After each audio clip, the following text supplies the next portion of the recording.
or for that matter the opposition parties in parliament. With those words, Manmohan Singh wrapped up his last press conference as Prime Minister in January, his last rare interaction with the media.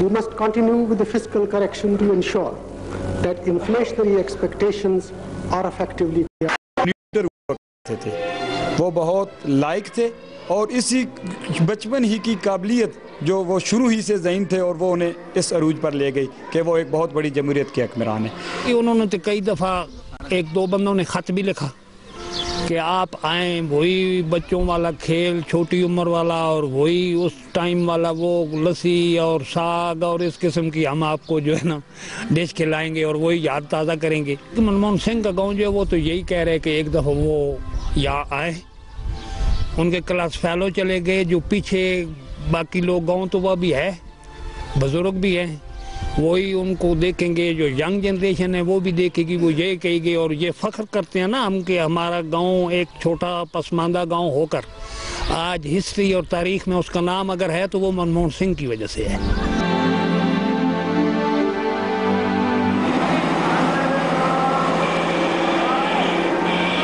In 1947, Manmohan Singh's family moved to Amritsar just before the partition, and his academic career began from here, taking him all the way to Cambridge and Oxford.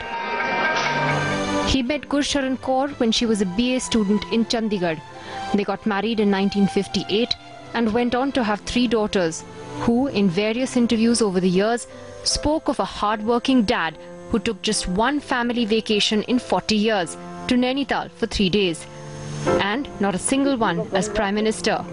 Simplicity defined Manmohan Singh his whole life. So you're not smiling at all, huh?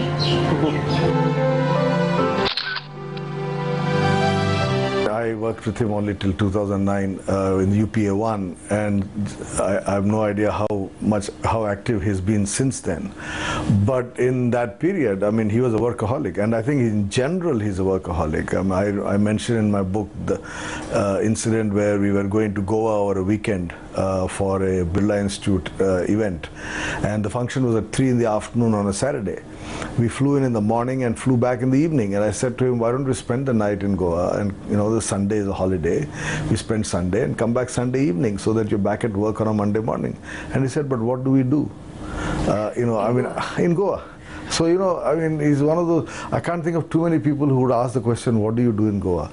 So he is like that. I think he's always been a workaholic. I don't think he, even with his family, he really took many holidays.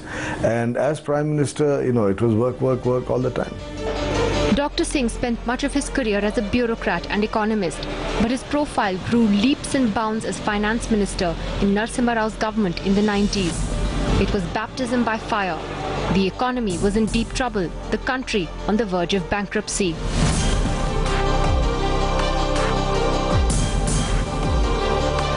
Manmohan Singh slowly began to rebuild the economy, and in 1994 presented a historic budget, becoming the father of economic liberalization and ushering in reforms that changed the lives of India's middle class. I have made every effort to protect the legitimate interests of domestic capital goods industry. By the late 90s, Dr. Singh had become a trusted senior leader of the Congress party. He contested the Lok Sabha poll from South Delhi in 1999, but lost.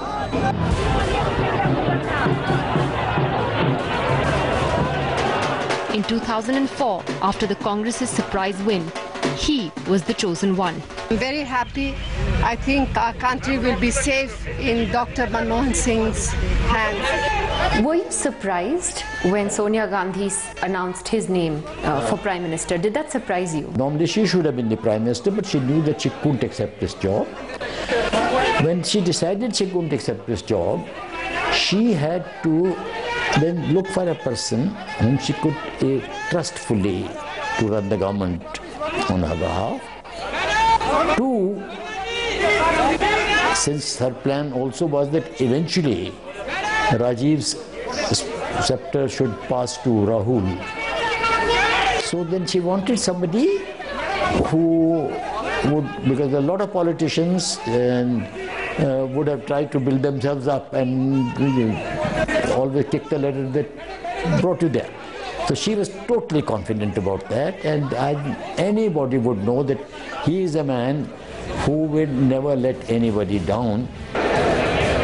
The trusted Manmohan Singh became part of a system of governance of two power centres, one which would later haunt the UPA. But UPA-1 was a different story, the story of an assertive Prime Minister who even staked the survival of his government on the nuclear deal. It was the story of a strong economy. Civilian nuclear energy has a greater role in meeting global energy demands.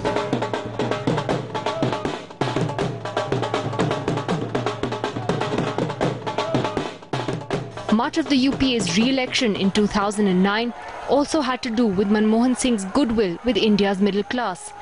He was officially projected as the face of the party, a break with Congress tradition. Sanjay Baru, the PM's former media advisor, who created huge controversy with his book In the Middle of the Polls, says UPA-1 was very different from the second term. I mean, in UPA-1, I think it was a great success. It was a success along three parameters. One, politically it was a success. After all, in politics, the ultimate test of success is, do you get re-elected? And he got re-elected. Second, the economy did very well. And third, he took very important foreign policy initiatives which really left a mark. So all told, it was a successful tenure. But I think UPA-2 was, as most people now agree, was a disaster. And I think the trick for him would be that history remembers UPA-1 as much as it remembers UPA-2. But close aides of Manmohan Singh paint a different picture. Quite honestly, the proposition that Dr. Manmohan Singh himself has said, that the political structure that brought him in was a unique one.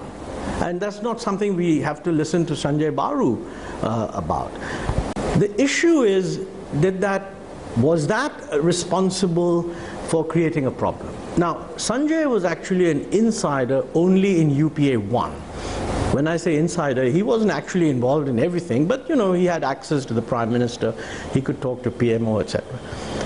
The same structure existed then. Sanjay's general impression of UPA-1 is that the Prime Minister did exceptionally well.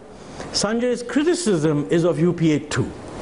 When he wasn't an insider, and his only sources of information are the same as you would have had or anyone in the press club would have had, i.e. all the gossip going around. You don't think that Sonia Gandhi ultimately called the shots, and that didn't that hinder the government in any way? It has been widely perceived that the government had one point of view, let's say on the economy, welfare schemes and so on, and the party had a very different one. I don't think that's actually a correct view. Let me say that... This is perception again. No, of course there's perception, but let me put it this way. I'm not aware, by the way, that the Prime Minister actually didn't go along with the welfare side of the... And by the way, when you say welfare, I mean, the impression being given is this is doles. But on health and education, I mean, the Prime Minister firmly believed that we needed to do more. Whatever his aides may say, the UPA story unravelled very fast in UPA-2. Manmohan Singh, that man with the squeaky clean reputation, the man with just a DDA flat to his name in Delhi, was accused of inaction and protecting the corrupt. The series of scams, from 2G to coal, cost Manmohan Singh his Teflon coat. His silence became his biggest weakness. Why is then there this impression that Dr. Manmohan Singh stayed silent on corruption, or generally stayed silent? The silent Prime Minister. That's one of the biggest criticisms. I think we got to realize that we're in the middle of an election, or coming to even before the election, we would call him a silent Prime Minister. I think that is that's a separate issue. That's not silence on corruption. That is, or just I think generally people silence. wanted him to communicate more often. Personally, I said this to him myself very often, that I personally feel he should have had many more press conferences. I think this is where, being a shy person, maybe he came to the conclusion that, you know, well, these are all showmanship type of things and so on. He did have press conferences, but they were really in connection with his foreign visits, which is a very small and just focused on a few things. But those press conferences very often extended to other issues. I wish he'd had more press conferences. I agree with that. So what will Manmohan Singh's legacy be? A mixed legacy. The important thing would be that people should remember him by his first term. Even Indira Gandhi, she's remembered for bank nationalization, for Bangladesh war. I mean, the memory of the emergency faded over time. Faded over time. Is Morarji Desai remembered today? Even Lal Bahadur, who won the 65 war and who succeeded Jawaharlal, apart from Indira Gandhi and a little bit about Atal Bihari Vajpayee, the former Prime Minister so far, if somebody mentions Mandal and Kaman, Rajiv Gandhi, Bofors, anti-Sikh riots. Has anybody remembered Charan Singh, Chandrasekhar? Who is remembered? So I don't know how much Dr. Manmohan Singh will be remembered, but is he in the same category as Charan Singh? No. He is not in the same category as Charan Singh. But he's not Indira Gandhi. But he is Inder Gujral, Deve Gaudak. In this 10-year period, India has grown faster than it ever has in any other 10-year period of India's history. And secondly, that the bringing of people who were below the poverty line above the poverty line, it's the first time that we've actually lifted 140 million people above the poverty line. There are huge achievements, in my view, in the social side, which unfortunately are not being projected. I mean, take for example the elimination of polio. The elimination of polio, it's not, I don't think one can say this happened because of the Prime Minister. But when you're Prime Minister, you can take credit for what's happening in the system as a whole. In the end, Manmohan Singh leaves 7 RCR a somewhat sad, lonely figure. Maybe history will be kinder later on.